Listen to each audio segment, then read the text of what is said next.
Welcome to home cuisine. நாம் இன்றைக்கி hot and sour egg soup எப்படி செய்கிறதுன்னு பார்க்கலாம். அதுக்கு ஒரு வாணலியில் ஒரு ஸ்பூன் ஆயில், அதில் ஒரு பெரிய வெங்காயத்தை பொடியாக நறுக்கி சேர்த்திக்கங்க. ஒரு பச்சை மிளகாயை பொடியாக நறுக்கி சேர்த்து வதக்கிட்டு, ஒரு ஸ்பூன் இஞ்சி பூண்டு விழுது நல்லா சேர்த்து வதக்கிட்டுங்க. இங்கே நான் ஒரு தக்காளி பழத்தை அரைச்சி அந்த விழுதத்தில் சேர்த்து நல்லா வதக்கிக்கிறேன்.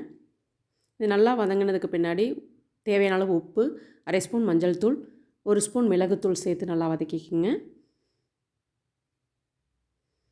இப்போ இதில் ஒரு ஸ்பூன் அளவுக்கு சோயா சாஸ், ஒரு ஸ்பூன் டொமேட்டோ சாஸ் சேர்த்து நல்லா வதக்கிட்டு தேவையான அளவு தண்ணி சேர்த்துக்கோங்க.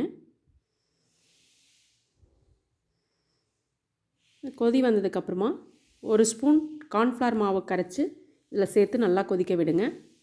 இப்போ ஒரு முட்டையை உடைச்சி இதில் சேர்த்து நல்லா மிக்ஸ் பண்ணிக்கோங்க. முட்டை வெந்ததுக்கப்புறமா ஒரு ஸ்பூன் பெப்பர் சேர்த்துக்குங்க. Eat and enjoy. அவ்வளோதான், hot and sour egg soup ready. இந்த வீடியோ உங்களுக்கு பிடிச்சிருந்தால் லைக் பண்ணுங்கள், ஷேர் பண்ணுங்கள், கமெண்ட் பண்ணுங்கள், சப்ஸ்கிரைப் பண்ணுங்கள். தேங்க்யூ.